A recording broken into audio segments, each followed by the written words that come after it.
So you know how they say on Wednesdays we wear pink? Well, today is actually Saturday, even though I saw this show on Wednesday, which was Mean Girls. And I think the only pink shirt I wore at my cousin's wedding, and I wore it to look like Tommy DeVito from Jersey Boys when he wears like his pink shirt and pink tie. Yeah, those were some pretty embarrassing days. But on Wednesday, April 25th, 2018, I saw my last anticipated show of the season. And by last, I just mean by date and time. Like, there was really no ranking on this one. I saw Mean Girls, which is based on the film of the same name from 2004.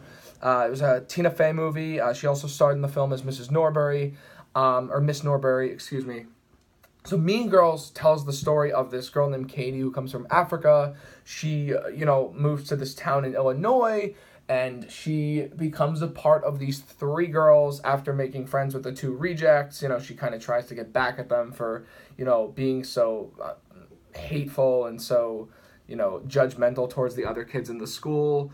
But, there ends up being twists and turns along the way. She struggles to find her identity. It's a high school story. It is a high school story. As I describe it, it is a watered-down Heathers. But the film has had a cult following, over the last probably 10 plus years or so, where people do quotes like, "You go Glen Coco," and on Wednesdays we wear pink, like I mentioned before. Get in Loser, we're going to the mall. Susan from Planned Parenthood. Actually, those last two lines, I don't mean to burst anyone's bubble, but they're not in the show. Susan from Planned Parenthood and the Get in Loser, we're going to the mall. They don't do that part. There were a couple other parts that I remember they didn't do, but I want to talk about the show overall. So the production in itself, it's done. It's a high school show. There's a set that kind of circles into the stage, where it's like basically all projections, and there's the occasional set piece that'll come in and out. But the show itself is in 2 acts. It's done, with musical numbers by Jeff Richmond and Nell Benjamin. The overall score I thought was it was bouncy, it was fun. I didn't think it was anything completely memorable. And I think that's kind of like what the music was lacking, was like being memorable. Like, there's certain lyrics that kind of give you a bit of a hook. There's a lyric that kind of stays with you over time, and I didn't really have that with this show. If we're going to talk about a few songs that I really, really did like, of course I like that I'd Rather Be Me song. That's become quite popular over the last couple weeks. Barrett Wilbert Weed's character, Janice, sings it, and I'll get over to her in a second. I really liked, what was the other one? I liked the Someone Gets Hurt song where Taylor Louderman goes and hits all these high F sharps. Wow. I will get to her when I talk about the cast, but let's just say she's a powerhouse. She's absolutely amazing. I like the Fearless song. I thought it was cute. Definitely like the Revenge Party song. It's fun. And the ending number, I think, is very underrated. It's called I See Stars. I haven't heard anything about it. It was fun. It was a fun, bouncy number, and I think it's going to be a jam on Spotify. Absolutely. But the production in itself is set in today's time. So you have the influence of social media, you have things that are happening behind people's backs that were more creatively transitioned in the film than they were here. We found out certain things in the film in a much funnier way. It was through phone calls or through things in person rather than reading about it on Twitter or reading about it on Instagram, so I kind of thought that the style of Mean Girls, which was very early 2000s, you have the Valley Girls that talk like this. I mean, we don't really have that anymore. Things have kind of changed over time. And I mean, it's not that it doesn't work. It just means that Mean Girls is a timeless feature. Now, mind you, my history of Mean Girls, I was not the biggest fan of this movie. I've seen it 2 or 3 times. And it's fun. It's fun to watch. I used to get it mixed up with Confessions of a Teenage Drama Queen all the time. And it's probably just because they both starred Lindsay Lohan. But this was clearly the more successful one. I actually believe that other one, Confessions of a Teenage Drama Queen, was Disney produced. And it was not as successful as this, obviously. But, this is more PG-13 humor, early 2000s. And I kind of felt like that's what the show was lacking in a sense. The show, I felt was really trying to be the next Heathers, the next Be More Chill, the next Dear Evan Hansen, where you have young kids getting drawn into the theater scene. But overall, I think the production in itself is in good shape. The energy is on fire. That whole ensemble, I think, is like just incredible. Oh, and by the way, I'm in a new space. This is actually my room. For all of you who go, oh, here's this kid just sitting in his room doing reviews. That's actually my basement, in my studio where I record and stuff like that. This is my room, hence the Jersey Boys poster. And I kind of realized I don't like the space because it makes my head look really round.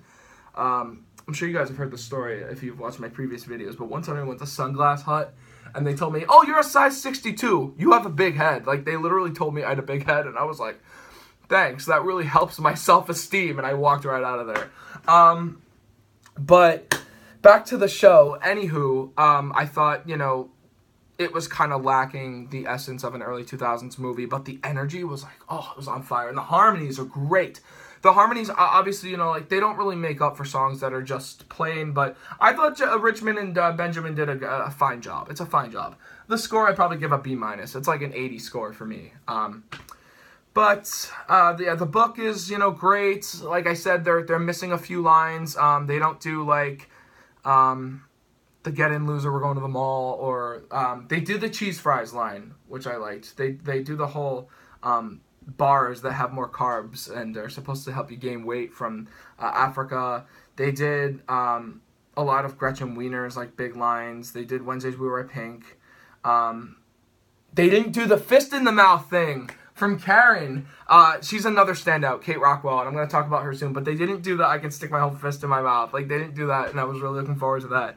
But they didn't do that. They did Glen Coco, and everybody, yelled. And they did my absolute favorite part of the movie, which is when all the girls are gathered in the gym, and they all have to, kind of bond amongst their issues. And the one girl goes, no, I just have a lot of feelings. And they go, she doesn't even go here. Like, they did that. And, of course, everybody in the audience was dying.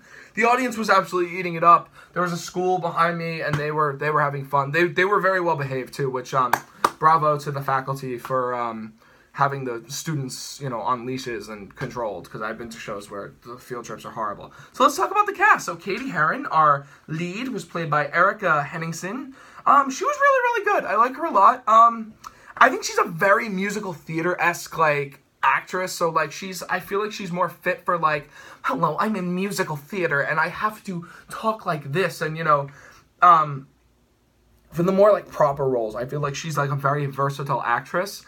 But I felt like once they got her, like, styling, like the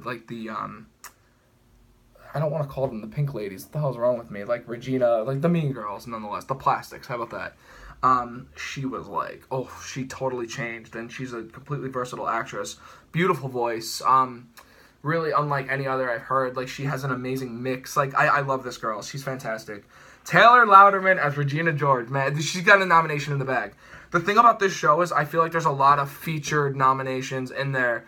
I felt like the role of Katie, it wasn't like I felt like the material for Katie herself, like, wasn't, like, drawing the actress to a nomination category. But Taylor Louderman does this number when someone gets hurt. Like, oh, it was towards the end of the first act. Then she does this Watch the World Burn. She's just hitting high notes all over. She also does this voice like this, which I thought was so funny. And again, like, the Valley Girl. She's absolutely amazing. I love her. I loved her in Bring It On as well. Ashley Park plays Gretchen Wieners, and she sings a song called What's Wrong With Me, which I really, really enjoyed. I like how they kind of dug into the depth and insecurity of Gretchen and how she feels like she always has to be perfect and how she's, like, finally just unleashed at the end of the first act. It was amazing. Kate Rockwell plays Karen. Oh my gosh, she's hysterical. Another nomination I definitely see in the bag. She has these, like, small moments where she's like, haha, my name is Karen. And it's, like, Halloween. And, like, she, kind of gets lost in her lyrics and everything. Then we have Damien and Janice, who are played by Gray Henson and Barrett Wilbert-Weed. I think they were the two probably best characters in the whole show. Both deserve nominations by far. Barrett Wilbert-Weed's number, I'd Rather Be Me, is absolutely show-stopping. I felt like her tone, her attitude, her, like, look was just so perfect for this role. I thought she just absolutely nailed it. I loved Gray Henson's Damien. He has the physique, he has the attitude, he has the personality, he has the, the voice. The Elder McKinley is in there. But his numbers, the numbers they gave him, I thought were just very unfitting for the rest of the score. like, I get it, he's like a theater kid, he's supposed to be like the, you know, the stereotypical gay kid back then, and it was like frowned upon back then to be gay in high school. Now it's like we cheer on, but back then it made people feel insecure, you know, who were, and I thought that, like, the numbers they gave him, like, were kind of degrading, and, like, they gave him, like, these, like, jazz handsy numbers, and, like, da-da-da-da-da-da, like, turn it off, and I get it, it's supposed to be funny, but, like, I don't know, I didn't find it very funny. He does, like, a whole number about how people are too into social media, too, which obviously wouldn't have fit into the film. It's called Stop, and it's at the beginning of the, second act. Carrie Butler played various roles as well. She's hysterical. She goes from Regina's mom to Miss Norbury to a hippy-dippy Katie Heron's mom. I thought she was really, really great. Cheech Manohar was Kevin G. I thought he was funny. Kyle Selig was so charming and so sexy as Aaron, and I thought the whole cast was just on fire. Really, really fantastic. So overall, you know, I give this show probably a B. It's like an 84 for me. Maybe even a B minus. I really liked it. Like, when I left, I was kind of on the fence, but I really liked it. I think it's fun for kids. It's fun for probably, like, not little kids. I mean, like, I'm talking, like, 11 plus. I think it'd be fun. It's, like, fun night out for the ladies. It's a fun night out for people who like the movie. So definitely check it out, Mean Girls. It's probably going to snag a lot of nominations. But it's at the August Wilson Theater, which I firmly believe that show still belongs there, but that's just me. Alright, guys, thank you for watching. Stay tuned for my St. Joan review. It's a little late, but it's coming out soon. Bye.